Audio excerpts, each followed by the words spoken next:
Okay, so I've got a new camera. It is the Sony a7rIII. Love my Fujis, love my Nikon.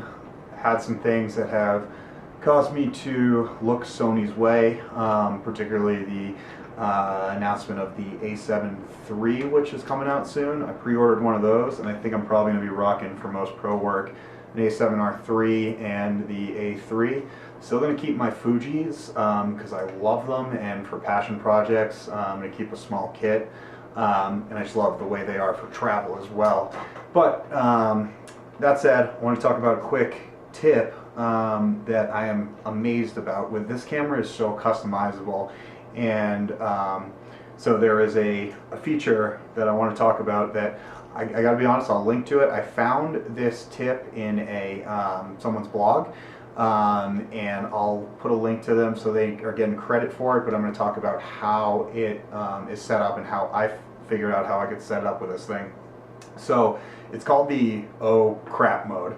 Basically, it's for those situations where you are set up a very specific way on your camera. You've got your settings dialed in, say you're in manual exposure, you got a certain ISO set, certain focus mode, whatever, and then something's happening. You're, quick change, people are running outside from inside of a church or whatever it is, and you're fumbling to change all your settings, get ready for that, change your focus modes, all those things.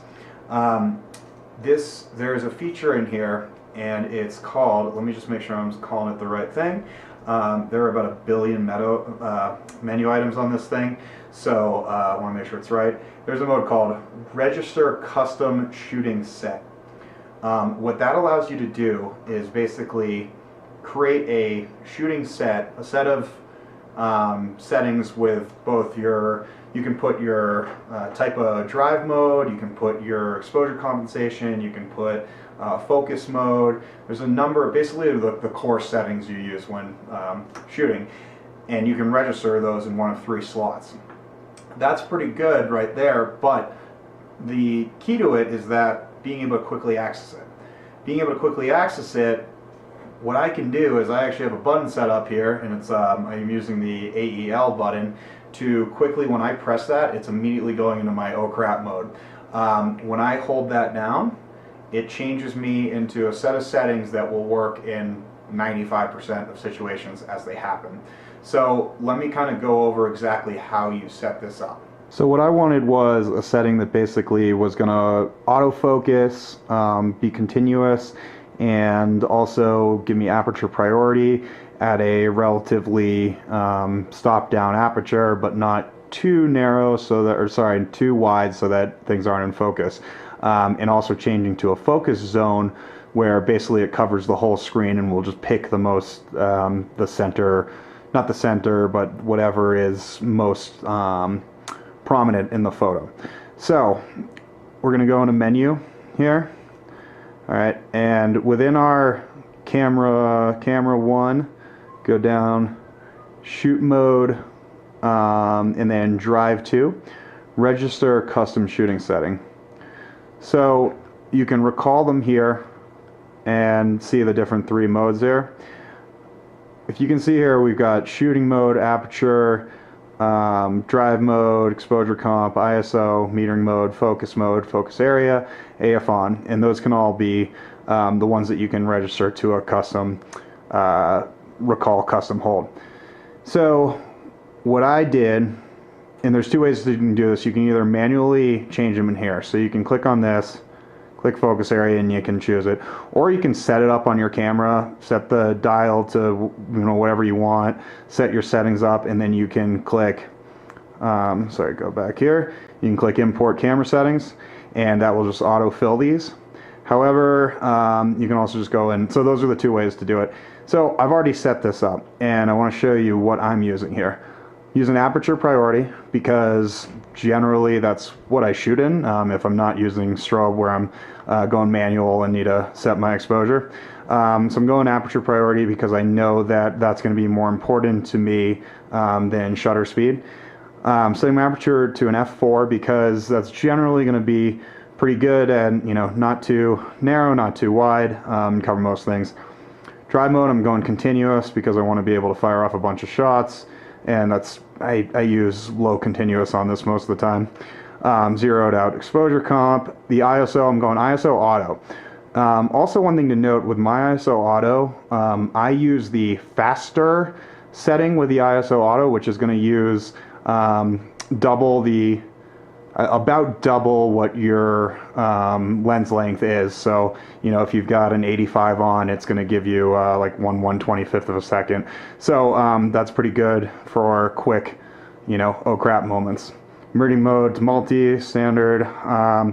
Focus mode, I'm going continuous AF because I want it to focus as movement happens. And focus area wide. You could use center and make sure you're focusing on the center. However, wide is really good on this camera at just picking up what's going on.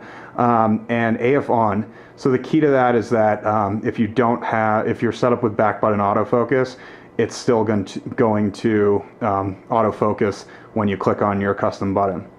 So once you've registered that, you're going to click register. I've already done it, so I'm not going to do it again. Now we're going to set this to a button. So I'm going to go down to camera 2, go over to my custom operation here, custom key, and then what I did was I'm using AEL.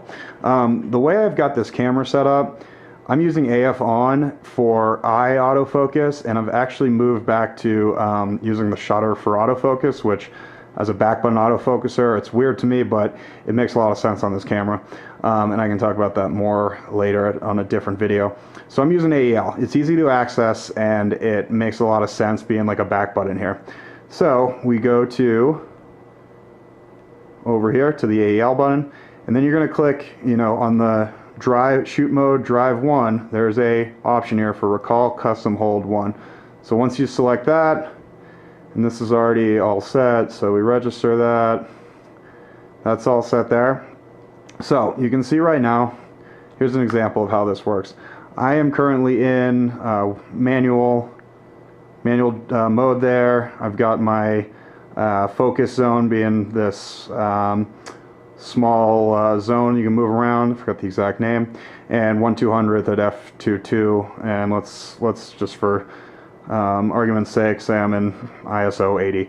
So something's happening. All I got to do, I click AEL, bam, it's picking up focus points. Right now it's ISO auto, got f4 and 200th of a second, based on the fact I got an 85 on here. And all I got to do is hold that down and shoot. So you hold that when you want to shoot. The second you let go of it, it goes back to your other options. So really, this is quite an amazing tool. So I mean, to do that, so if I was there, like as comparison, to set that up, let's see how long it takes. I'm gonna go here, go to aperture, go to f4, go to ISO auto, change my mode to wide, and yeah, that's essentially it. So obviously, clicking the button real quick, big difference. Huge time saver, and especially if you're having an oh crap moment, this is going to be a really good tool to try and use. So good luck, and let me know if you have any questions in the comments.